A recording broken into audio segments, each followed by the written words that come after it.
Halo saudara, pernah kepikiran seperti ini nggak? Seandainya aku lebih kaya, hidupku pasti lebih tenang. Aduh, kalau aku bisa mengumpulkan sekian M lagi ya, baru aku yakin aku bisa menyediakan waktu untuk keluarga, bahkan bisa melayani Tuhan. Aduh, kalau aku bisa mengumpulkan pendapatan lebih banyak ya, penghasilanku naik tahun ini, aku baru bisa memberi. Sekarang belum ya, masih terbatas soalnya.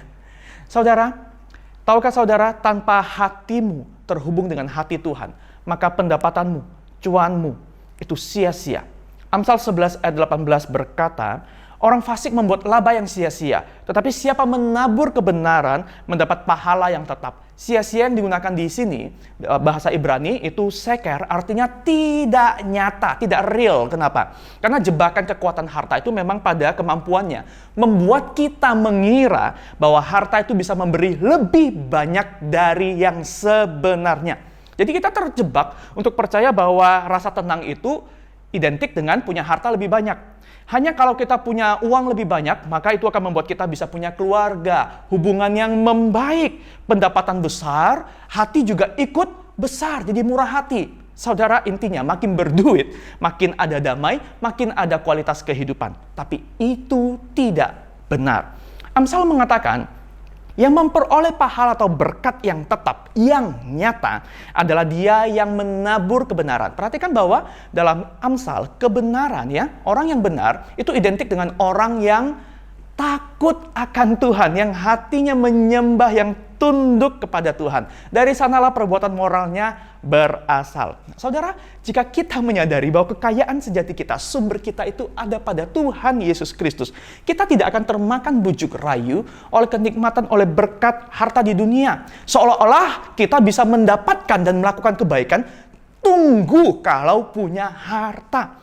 Kekayaan itu memang membawa rasa mampu dan rasa aman. Tapi saudara, hanya jika kita sadar kekayaan kita ada pada Tuhan Yesus Kristus, maka kita baru bisa memberi. Itu menyesuaikan dengan apa yang Tuhan titipkan kepada kita. Di sanalah ada berkat dan sukacita. Jadi memberi bukan menunggu.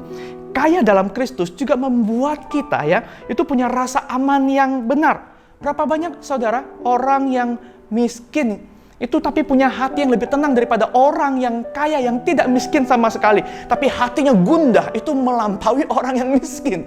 Kenapa? Karena dia takut kehilangan. Ketika apa yang kita miliki telah menjadi tujuan hidup, menjadi identitas, dia telah menjadi berhala. Allah bekerja dalam segala sesuatu untuk mendatangkan kebaikan bagi saya dan saudara yang mengasihi Dia. Yesus membayar hutang yang menghancurkan hidup kita. Kini kita damai, kini kita aman di dalam jaminan Tuhan ini. Maka pekerjaan dan pendapatan yang Tuhan taruh di hidup kita, biarlah tidak menjadi berhala dalam hidup kita, tapi justru menjadi berkat yang juga kita salurkan bagi kemuliaannya. Apakah saudara sekarang dalam pengaruh janji palsu kekayaan, seolah saudara bisa mendapatkan ketenangan, bisa punya waktu untuk keluarga dan Tuhan, bisa punya kemurahan hati kalau punya ini dan itu terlebih dahulu? Saudara, hanya Yesus yang dapat memberi itu. Gantilah pikiran kita. Tuhan Yesus memberkati.